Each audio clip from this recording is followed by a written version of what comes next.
Hello everyone and welcome to my channel. My name is Kalika and this is day 6 of Revenge Week. Today we're doing r/SupernovaRevenge. And I just want to put in a little warning before we get started. Some of these stories are rough. So you're probably going to be a craftier person after watching this video. You try and end my life? Let me make sure you wish yours was. I have wanted to post this here for a while, but I only just got the true best ending. I apologize if this is a bit long. Backstory. I am super allergic to aerosols and perfumes commonly used in spray cans of cologne. To the point I go into anaphylaxis if it touches me directly or breathe it in directly, and I have had several close calls. I am also mildly autistic and used to be rather nerdy and antisocial, making me the perfect target for all of the a-holes out there. Now for the story. I was in math class right after I had learned I was allergic to cologne. This being junior high, this was actually a pretty major problem, as I couldn't even change in the locker rooms most days. Of course, I had several people in my class that were absolute jerks to me, and that particular day, the miscreants were messing around with a bottle of Axe body spray. One was running around in the middle of class, no less, spraying people with it. I wasn't too bothered at first. I just put my jacket over my head to keep out anything that got too close. Then the guy, we'll call him D for comedic reasons, sprayed the girl right across from me. I had to quickly ask to leave the room, which my math teacher begrudgingly agreed to after my nose started to bleed and I was visibly getting hives on my face and arms. I quickly left to jeers of, "What, the smell too manly for you, gay jerk?" And "Go back to your anime, OP, no one wants to see your face explode," in front of the math teacher mind you, and spent most of the rest of the hour puking out the lunch I had recently eaten.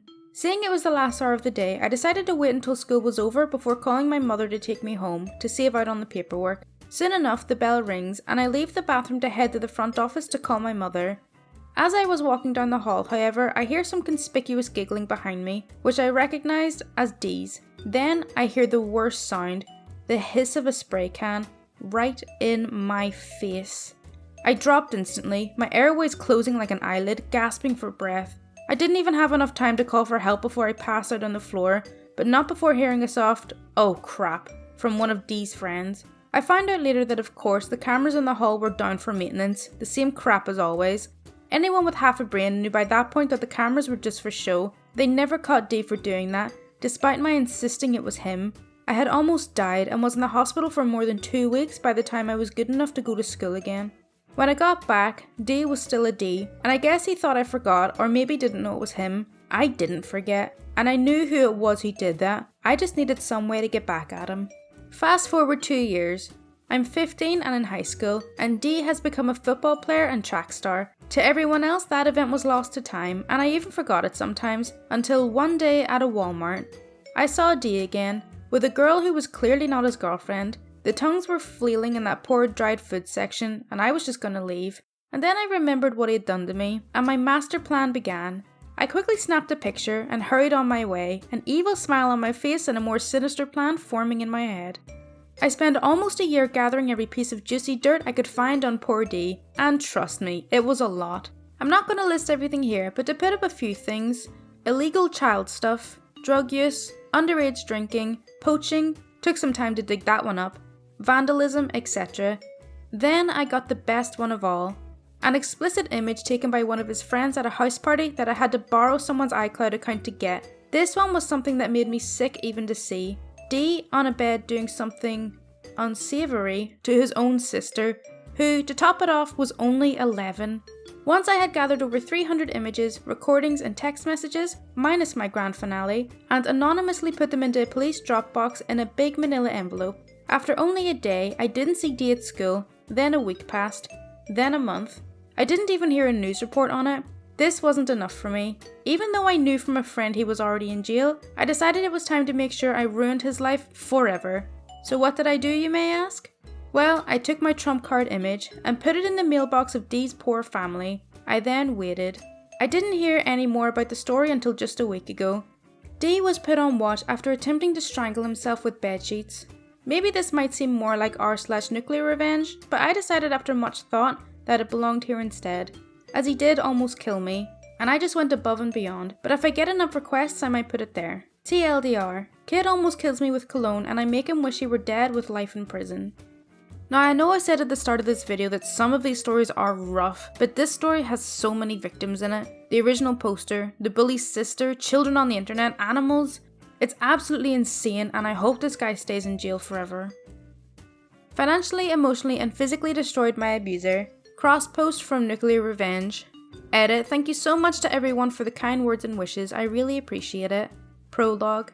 A bit of backstory. My mother's parents split fairly early in her life, and my grandmother remarried to a toxic paedophile.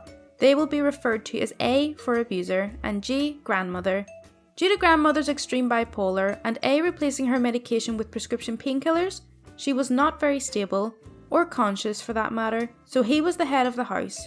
So from a young age, about 4 or 5, victim 1 and I would visit A regularly, once a week for a couple days. It wasn't long before A had manipulated us, 2 very young people, into taking part in his sick fantasies.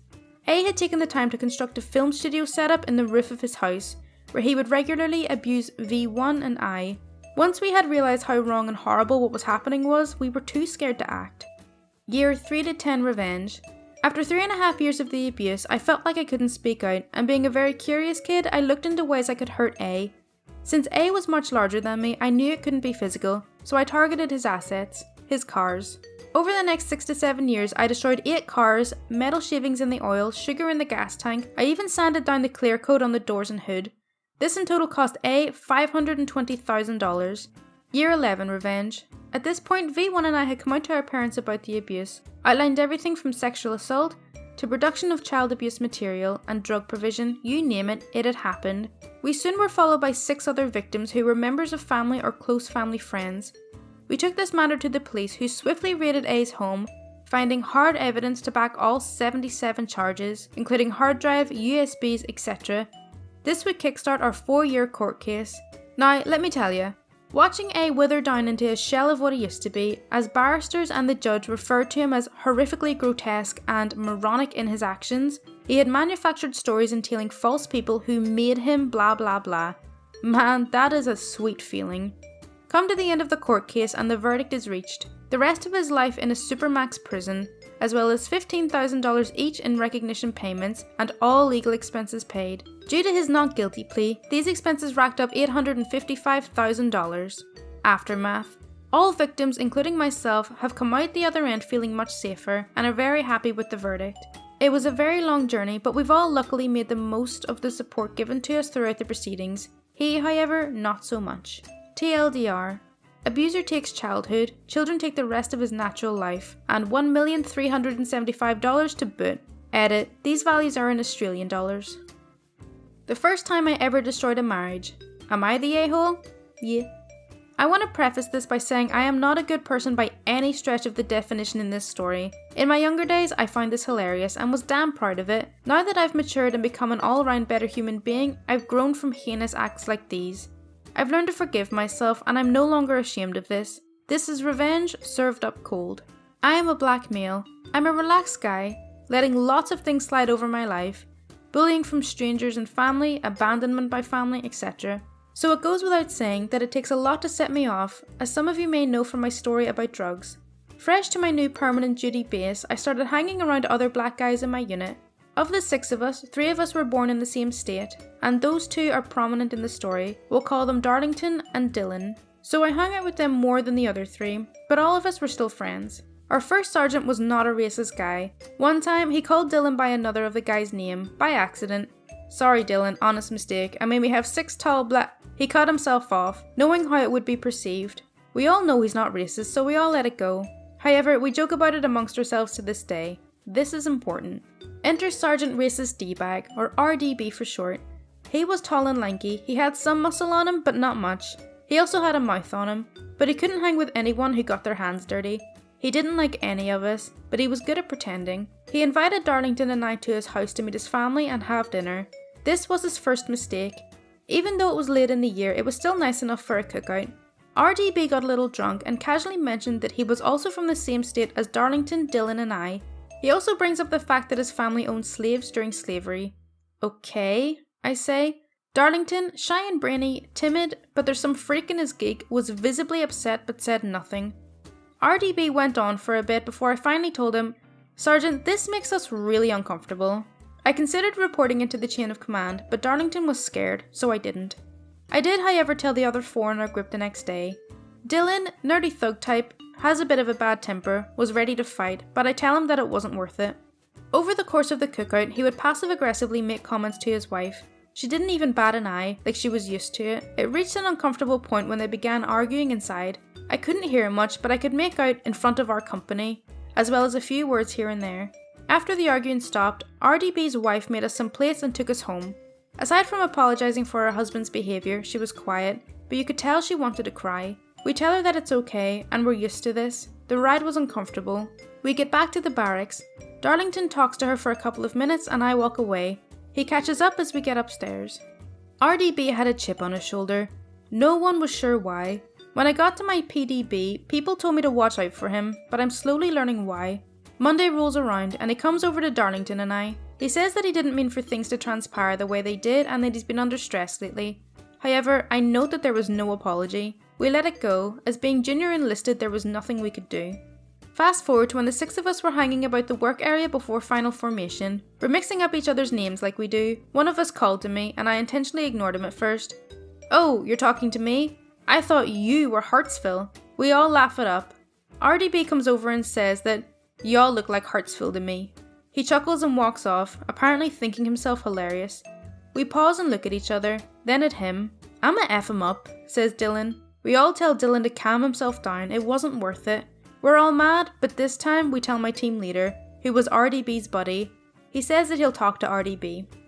Some time passes and I notice that RDB began targeting Darlington more, chewing him out in front of everyone else, smoking him, using exercise as punishment, and riding him harder than anyone else. No one really knew why. It didn't make any sense as Darlington and I were in the same team. RDB wasn't his team leader. I also noticed he was actually picking on Darlington. Everyone left their berets on the table when we came into the work area, but RDB would move Darlington's beret or intentionally show Darlington things about our job incorrectly, causing him to mess up and lose confidence in himself. I got upset, but Darlington insisted that I do nothing. One weekend, the 6 of us go drinking, with Dylan being only 20 so he couldn't drink. We're about 3 sheets to the wind when I ask Darlington why he keeps stopping us from reporting RDB to his superiors. He asks, "Do you guys really want to know?" We tell him yes. He pulls out his flip phone, does some clicking and shows us a video. We all gape our mouths at first because it was so savage. Then we burst out laughing. It was RDB's wife sucking some guy off. Well, there was no way to be sure as his face wasn't on screen, but it was clearly Darlington. The skin tone and muscle build matched. "When did this happen?" I asked. "Before the cookout actually. She came to the on-base bar and club one night. We drank and danced and I brought her back to the barracks. I didn't recognise her at first, but it became apparent when she made our plates. That was what they were arguing about. She told him that one of us was the one she cheated on him with, but not which one. We all kept laughing. Even the announcer of the off-base strip club had to quieten us down, but apparently it's because he was sending D-pics to her older sister. He even met up with one of her friends for an affair. When he got caught, he told her that she could sleep with someone to get back at him.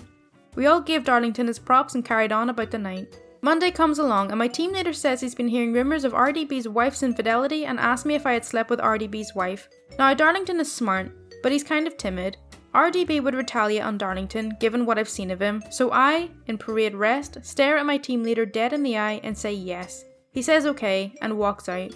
My team leader isn't an a-hole, even at his maddest. He's like a 1.5 out of 10. I don't hear anything about it and Darlington doesn't get interrogated to my knowledge. Some time passes and it's time to go to our field training exercise. This is where junior enlisted gain their confidence to become leaders. I was Darlington's team leader. The real team leaders were there, but in a different camp watching over us.